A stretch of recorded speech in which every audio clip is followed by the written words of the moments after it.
Kangki bikin sepatu hybrid dan kayak gini kualitasnya. Dan by the way, buat kualitinya kita berikan rating. Halo guys, Dimas di sini dan kali ini gue kembali bersama Kangki yang Story Fuji ya. Tapi ini adalah artikel collab bersama Mr. Sabotage. Jadi ini Kangki dress style kata mereka ya kalau by the box-nya. Secara box-nya jujur tidak ada yang terlalu spesial, paling ada dikasih begini aja. Gue pikir tadinya kartu ucapan ya, ternyata enggak, cuman kayak begini doang. Dan di sini ada detail brooch-nya. Jadi ada dua bagian yang ada brooch-nya, bagian toe box-nya dan bagian samping. Cuma kalau gue sih ngelihatnya kayak muka burung gitu. Kalau untuk sepatunya sendiri kayak begini, jadi ini adalah gaya-gaya hybrid yang lagi tren kekinian zaman sekarang, dimana orang menggabungkan upper yang dressy dengan sole sneakers. Ya ada juga sih yang melakukan sebaliknya, tapi umumnya kayak begitu. Karena kan yang bikin masif banget, big banget obrolan hybrid ini itu gara-gara New Balance kemarin kan yang bikin 1906. Nah kalau Kangki itu gimana? Kangki itu bikinnya enggak, dia bikinnya dress style ya. Gue juga tidak merasa ini sepatu dressy, ini lebih ke sepatu casual aja sih. Nah kalau kita ngomongin ya ada bau-bau dressnya, so pasti kita harus mengecek tentang kualitas dan refine-nya dari kayak jahitan-jahitannya gitulah dan konstruksinya. Jadi langsung aja kali ya kita gas bedah sepatunya.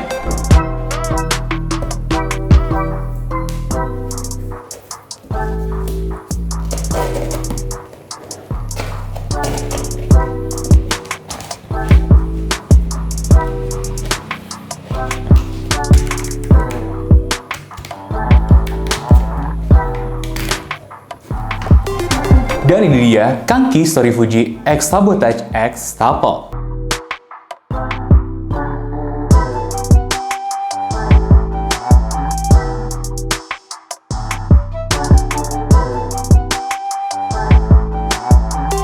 Oke, pertama-tama kita akan bahas dulu dari segi materialnya, terutama dari uppernya. Ya, nanti nilainya akan kita rata-ratakan ya, mulai dari upper, midsole, dan outsole-nya, dan kemudian kita akan dapatlah nilai dari kualitas materialnya. Kemudian kita juga akan bahas dari segi konstruksinya dan kenyamanannya. Oke, kita mulai dulu dari material yang paling menarik perhatian mata. Kenapa? Karena patent leather ini shine-nya tinggi banget dan kontras banget sama warna putihnya ya. Jadi ini namanya adalah patent leather karena memang ada lapisan di luarnya yang membuat si bahan ini jadi shiny. Nah, pertanyaannya adalah apakah ini kulit asli atau bukan? Kita udah coba bakar, kita potong. Ternyata kita menemukan kalau di bawah sini itu sebenarnya memang kulit asli. Kulit aslinya nggak terlalu tebal, entah ini split grain atau apa. Cuman yang jelas bagian atasnya itu bukan bagian paling atas dari si kulit-kulit itu sendiri. Jadi jelas di-corrected. Ini dilapis dengan material vinyl sih. Tapi gue bisa aja salah ya. Nah, bagus nggak? Sebenarnya oke aja sih. Next, kita masuk ke bagian warna putihnya. Warna putih ini juga kembali lagi. Ini leather asli ya, kita coba bakar hasilnya seperti ini dan kita coba buka-buka nih finishingnya. Ternyata ini yang paling memuaskan sih kalau buat gue. Jadi grainnya itu masih ada, dia itu cuma di amplas halus doang bagian atasnya, kemudian dikasih finishing cat. Tekstur kulitnya itu bukan dicetak kalau penemuan gue ya, ini adalah tekstur kulit yang asli dari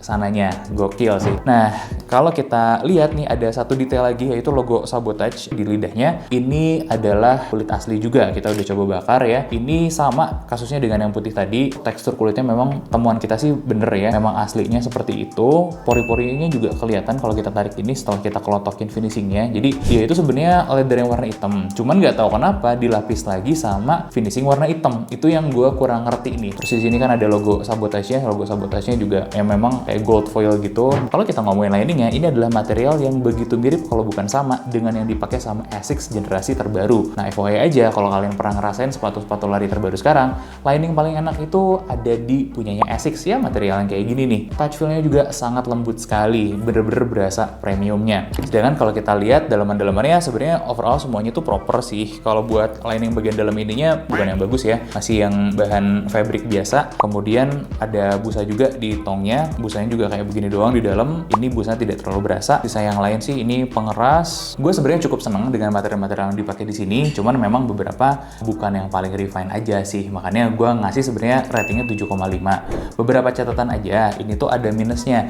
Jadi si patent leather ini kalau udah kebaret-baret nih atau tempat-tempat yang agak berduri atau ada yang tajam gitu ya, kita coba gesek-gesek juga ya berbekas, dan kalau udah berbekas nggak bisa dihilangin gitu aja sih. Sedangkan untuk kekuatannya tuh relatif bagus, terutama yang leather warna putihnya ini tuh lebih tough lagi gitu. Dia berkurangnya cuma sedikit banget di Dremel, sedangkan kalau yang patent leathernya itu habisnya lebih banyak lagi. Karena pada dasarnya memang dia kulitnya lebih tipis dan nggak sekuat itu. Plus bagian vinilnya juga agak tebal sih. Ya, yang habisnya terkikis itu kebanyakan bagian vinilnya. Nah, kita masuk ke bagian midsole-nya, dimana midsole ini tuh relatif cukup empuk di angka 26,5. Acceptable sekali sih, apalagi kalau kalian pegang gitu udah dipotong kayak gini tuh, ini memang lumayan enak. Nggak lembek, masih agak firm, dan empuknya memang berasa. Cuman ada beberapa catatan. Jadi kayaknya nih bagian luarnya itu dicat. Kenapa gue bisa ngomong kayak begitu? Ada jejak-jejak sisa-sisa catnya mengalir, keringnya nggak rata gitu loh. Contoh kayak bagian sini, ini tuh ada cat yang lebih tebal dan lebih basah daripada bagian selanjutnya. Dan ini kalau dilihat dari jauh memang nggak kelihatan.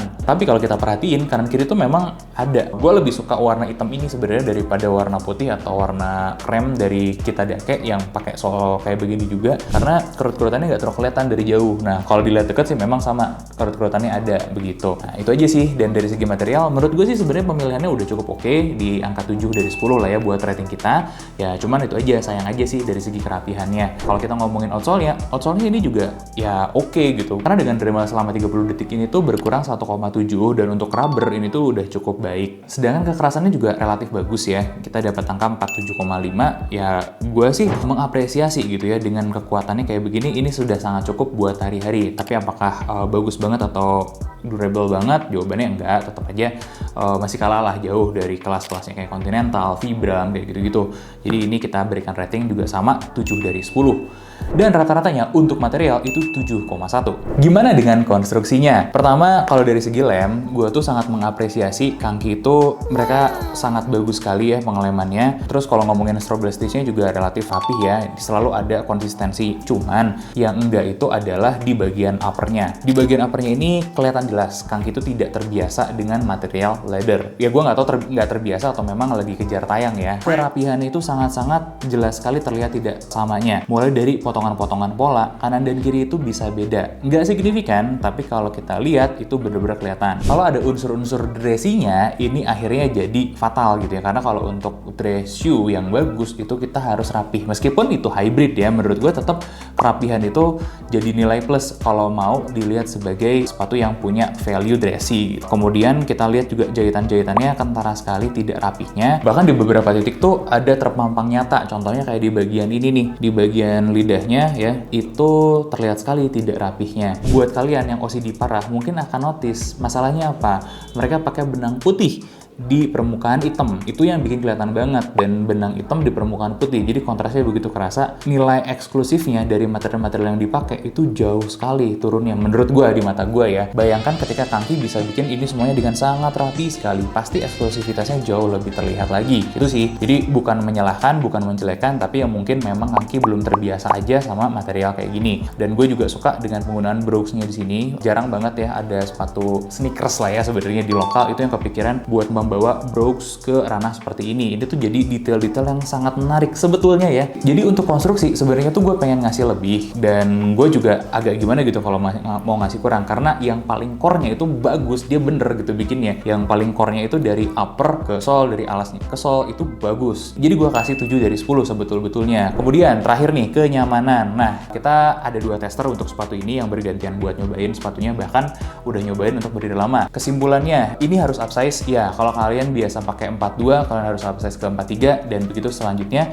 Karena material lebih lebih kaku juga, leather juga, jadi memang tidak seenak Kitadake. Karena kan dia built on same basis gitu sama Kitadake, solnya sama gitu ya, beda materialnya ya, beda desain juga. Tapi kalau untuk fittingnya beda dengan Kitadake. Yang kita appreciate itu adalah lebar toe box-nya, ini termasuk yang lebar ya, dengan 105,1 mm. Ini lumayan lebar buat kaki orang Indonesia. Bahkan temuan kita ini juga membuat lebih enak daripada Kitadake yang generasi pertama. Nah, kemudian instepnya juga relatif tinggi ya, ada di 80 mm. Ini buat kalian yang punggung kakinya gemuk juga artinya sepatu ini tuh bisa banget buat dipakai. Kemudian untuk klemnya dia di size 42 itu 27 cm. Karena bahan leather ini bikin uppernya tuh jadi lebih sempit gitu ya. Makanya baiknya kalian naik satu size aja. Jadi cari aman lah. Kalau kalian pakai kaos kaki tebal masuk ke sini jelas tidak enak. Yang unik lagi adalah sepatu ini tuh berat dengan bobot 378,6 gram di size 42. Bobot ini juga berasa bukan yang di atas kertas berat dipakainya ringan, enggak. Secara teori untuk dipakai berdiri ini agak kurang karena heel dropnya kan agak lumayan ya. Dia kurang lebih 1,1 cm, tapi ternyata pas kita pakai buat di lapangan gitu ya, berdiri 7-8 jam, ini masih oke aja, nggak ada masalah. Kemudian yang kita apresiasi juga di sini bagian depan sini tidak terlalu naik dengan agresif, akhirnya tidak bikin hammer toe dan itu lebih enak juga buat kaki kitanya. Sedangkan buat bagian bawah itu juga ada rockernya. Ini membantu ketika kita melangkah. Jadi untuk sepatu jalan pun bisa aja. Minusnya cuma di cushioningnya aja karena tidak ada cushion yang sangat mumpuni atau enak buat jalan lama-lama gitu ya. Jadi intinya memang keras aja sih soalnya ini, plus bagian depannya itu juga kaku. Jadi kalau kalian jalan lama-lama ya jelas tidak enak. Plusnya dari kaku ini adalah kestabilannya. Jadi bagian belakangnya meskipun masih agak nutup ini, dia lumayan stiff, lumayan menjaga lah ke bagian ankle-nya kalian. Yang menjadi catatan tester kita dari segi kenyamanan itu justru lidahnya. Jadi karena lidahnya pakai pattern leather, dia tidak ngunci diem dengan baik. Plus dia juga relatif kaku. Pertanyaannya, kan ini ada busanya gimana? Tidak berasa membantu banyak buat si sepatunya. Bahkan salah satu tester kita itu mention dia sebenarnya nggak cocok dengan insole-nya ini. Jadi insole-nya ini menurut dia keempukan. Mendingan balik ke yang lama deh. Ya plus minus sebenarnya kalau gue pribadi ngelihatnya ini insole-nya memang improve dari yang dulu, lebih tebal dan lebih empuk. Jadi buat banyak orang Indonesia ini tuh sebenarnya lebih oke, lebih akomodatif. Dan dari segi kenyamanan gue berikan rating 7,5 dari 10. Oke, terakhir sebelum gue bahas ratingnya, ini tuh sebenarnya secara estetika ya lumayan berhasil karena bikin orang noleh. Jadi kalau kalian pengen kelihatan edgy, gayanya berbeda, ya tinggal pakai sepatu ini aja orang udah langsung ngeliatin. Tapi memang mix and match-nya tidak semudah itu karena dia kayak sepatu formal, tapi kalau kalian pakai pakaian formal ini kurang. Kalau kalian pakai yang casual banget juga kurang. Jadi minusnya adalah di susah mix and match-nya. Kecuali memang gaya kalian unik sekali. Ya dengan denim sebenarnya masih bisa, denim hitam atau gelap gitu ya, kurang lebihnya. Cuman emang idenya tuh sangat-sangat bisa diapresiasi sekali menggabungkan dua elemen berbeda. Jadi ini tuh pada dasarnya hakikatnya memang tetap masih sneakers, tapi mengambil elemen dari dress shoe. Tapi sah-sah aja punya koleksi kayak gini karena menurut gue ini adalah statement piece sih. Jadi kalau kalian pingin kelihatan lebih menonjol atau kakinya sebenarnya yang pingin mengeluarkan statement, kalau gue tuh bisa bikin desain seperti ini. Nah, jadilah sepatu ini jawabannya. Dan by the way buat kualitinya kita berikan rating 7,1 dari 10. Cukup aja, tidak eksepsional banget karena value-nya lebih banyak di idenya dan eksekusinya sih, kayak begitu. Gimana menurut kalian tentang sepatu ini? Kalian mengapresiasi atau menghujat atau gimana? Silahkan tambahin di kolom komentar. Gue Dimas undur diri, sampai ketemu di bedah sepatu selanjutnya.